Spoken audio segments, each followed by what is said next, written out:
You and me, we used to be so stupid, awkward, and carefree, but we grew up a little in that house on South Downs Road. I'm librarian Yamila Alkaya, and this is NNLM Discovery. Today's episode is Claire's Community, a story from Region 3. We started things off a little differently today with an original song by Lieutenant Dr. Claire VanLandingham, who is featured in today's story.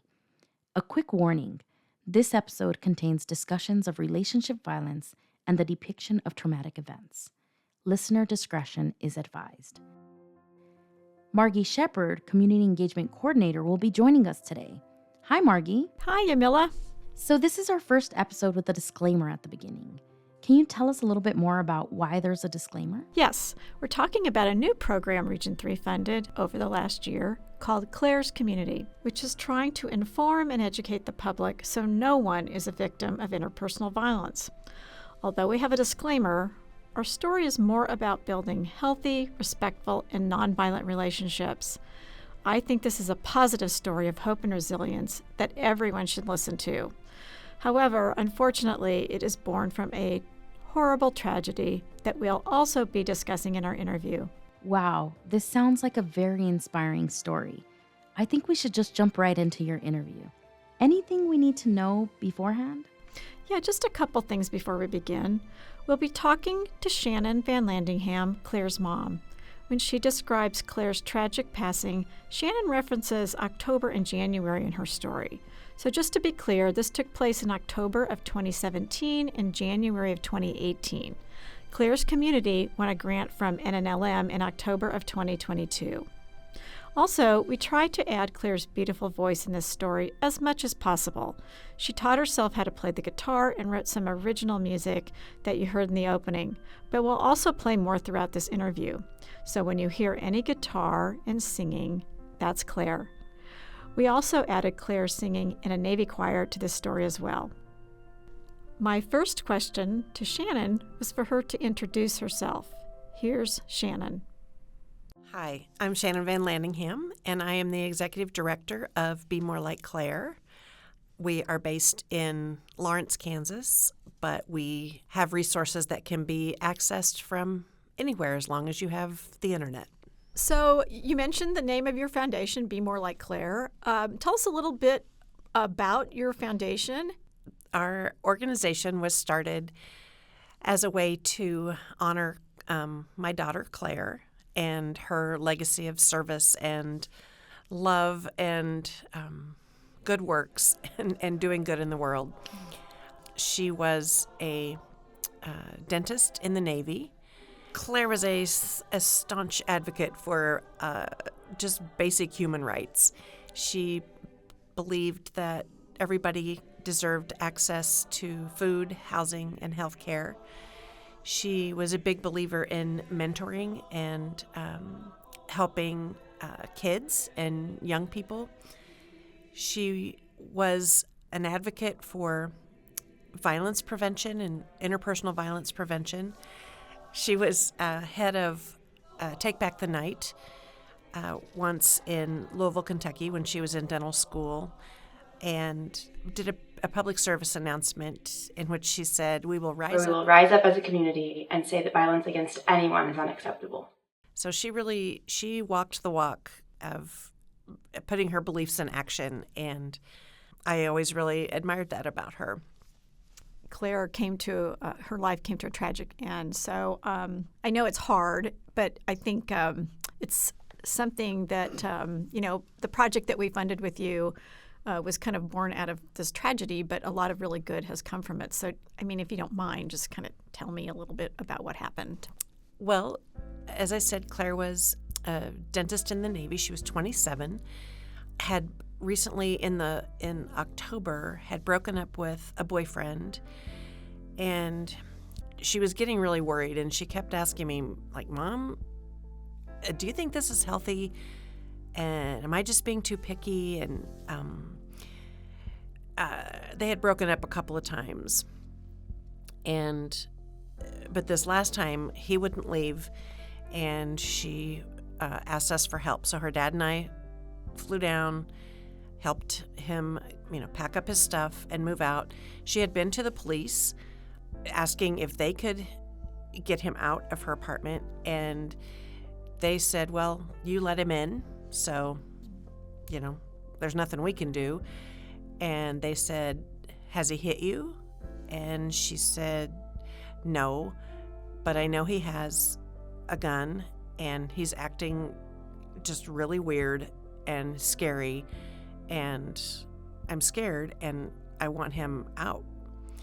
And they said, well, call us back when he does something. Oh, wow. Yeah.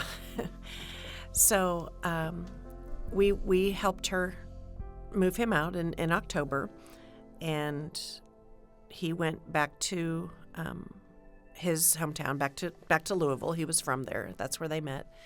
And she was in Chicago, stationed at Great Lakes, doing dental work on thousands of recruits as they came through. She came home for Thanksgiving and Christmas. She was just so happy. She seemed relieved. When she went back to work in January, she was riding with a friend to the base. They were carpooling because they lived kind of in the same area. And he was picking her up. And it was, in Chicago in January, so it was very dark at 6:20 in the morning. And he pulled in to get her, and her friend saw someone like getting out of a car and walking over to Claire. And so he watched. He was a combat medic, so he was used to kind of assessing, what's going on in the situation. And he looked and he said, and I looked at Claire, and he said, I could tell that she wasn't, that she knew him. It's just her body language and, the way they were interacting. And so her ex-boyfriend, had a box, and he walked over, and they talked for a little bit, and, she's like, I got to go. I have to go to work. And he gave her this box, and she said, I'm just going to put it in my car. And so she unlocked the car, put the box in, and when she turned around, he shot her 5 times. So my beautiful daughter died on a frozen parking lot in the dark, just on the dirty snow. All smashed on this floor, it was a terrible sight. I called my mom to tell her about my plight. She said, honey, make another, you have still got all night. And I have no life, so I know she's right. So I'll be here in the wet lab for the rest. Wow, that's, gosh, I don't even know how to begin to, saying sorry is not enough. I mean, it's not, so. Were there any warning signs? Oh, yes. Now I realize that he was doing, right down the list, every kind of abuse except physical.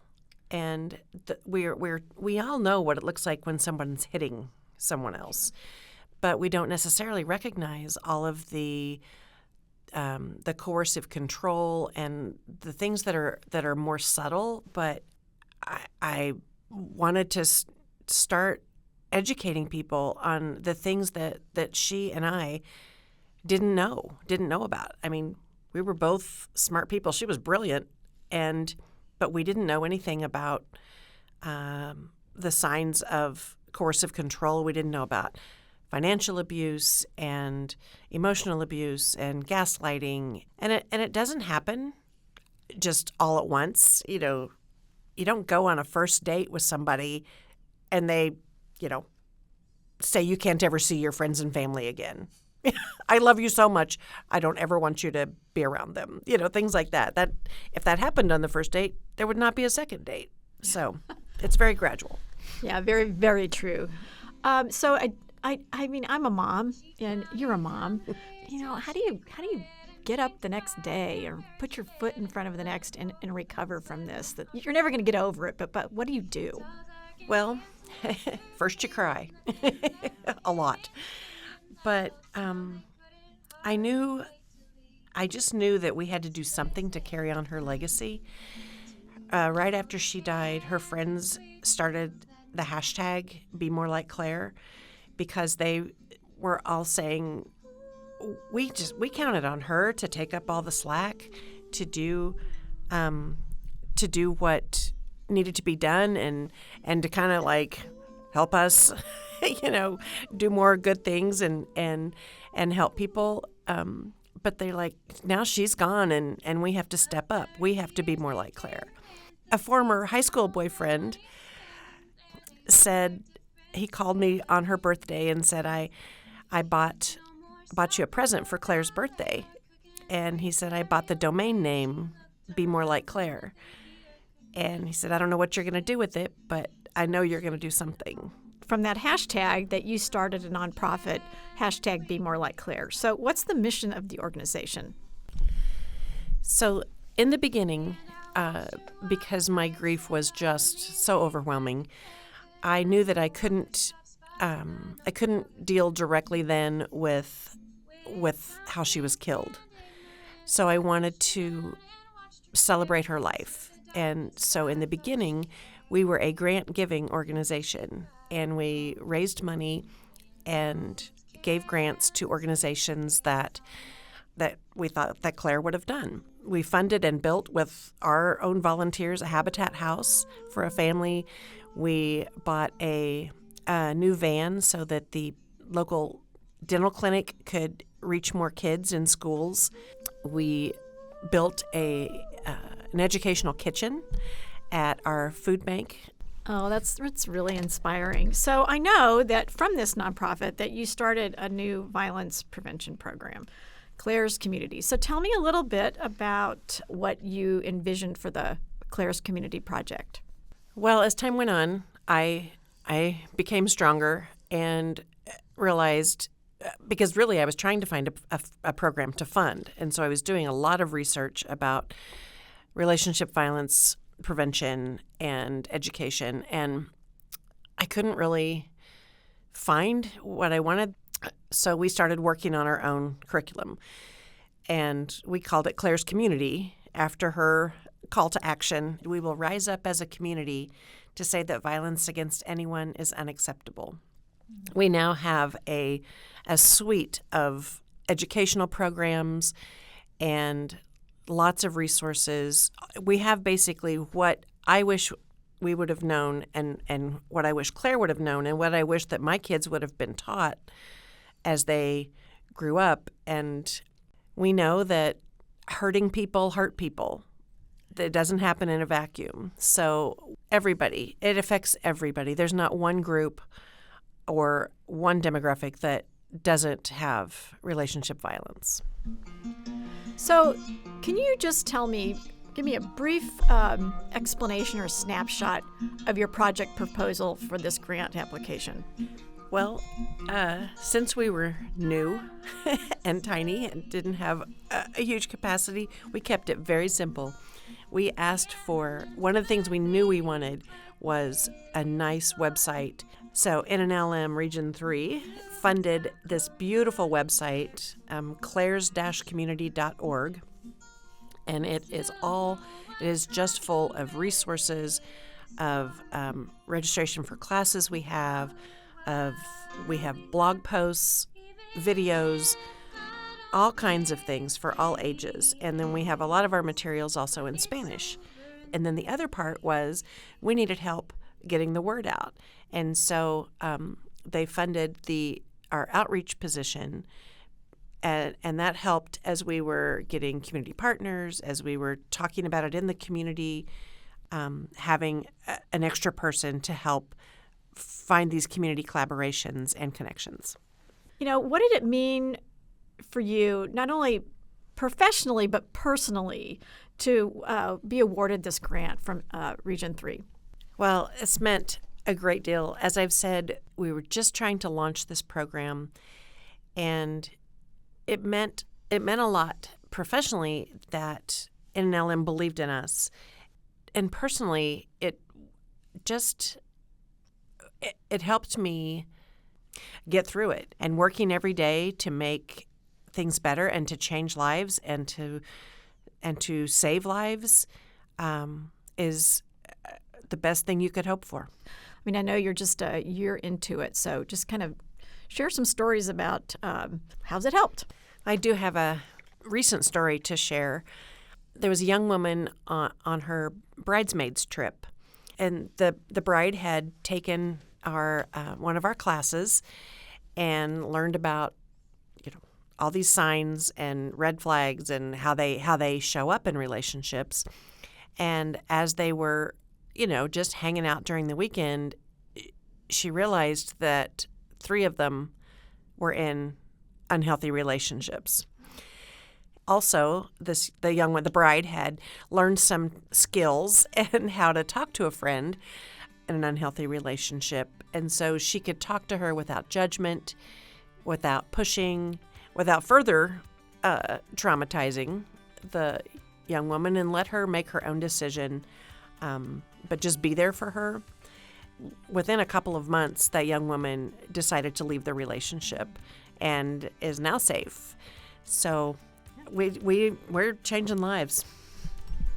Wow, that's really good to hear, and it makes me feel really great. So, to knowing just the impact factor of this project.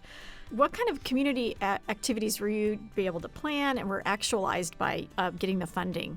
We have done a lot of small group trainings.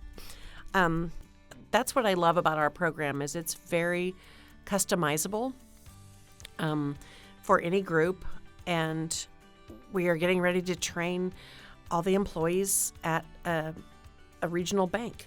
And in that one, we will have a piece on how to recognize financial abuse for people who are coming in. We're also training hair salons because they see a lot of women. They have people in their chair that, and of course you talk to your hairstylist.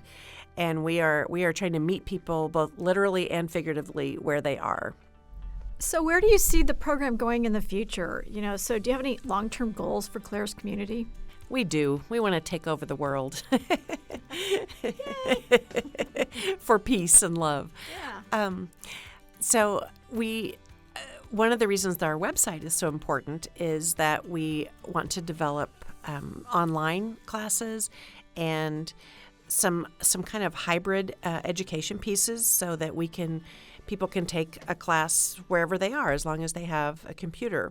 So we've got this wonderful resource out there. So for anyone that's listening to the podcast that's experienced relationship violence in the past or currently experiencing it, what advice would you give them?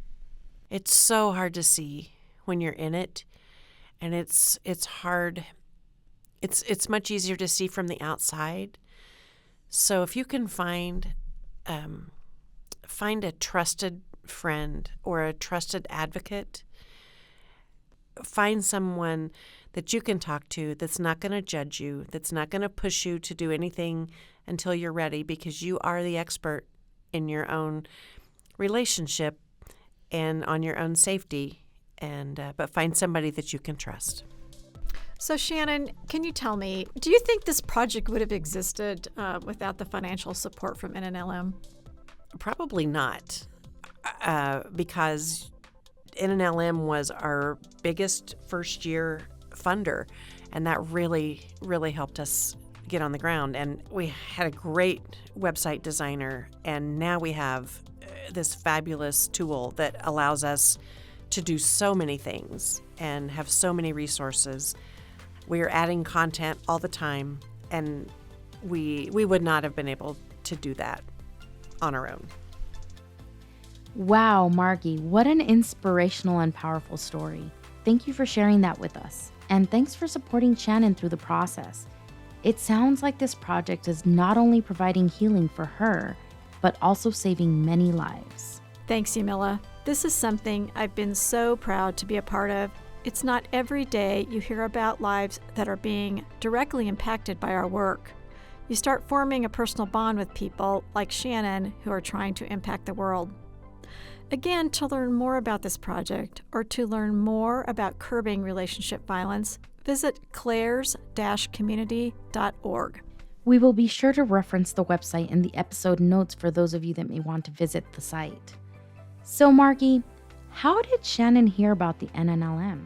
Well, actually, it was through a friend. As a small nonprofit, she was really intimidated by the grant process. But as you heard, it's something that truly launched Claire's community into taking action versus just trying to figure out how to get started. That's good to know for others not to be intimidated. It was very nice seeing you again, Margie, and thank you for sharing all that good work that you're doing. Well, you're welcome, Yamila, and it was great to see you too.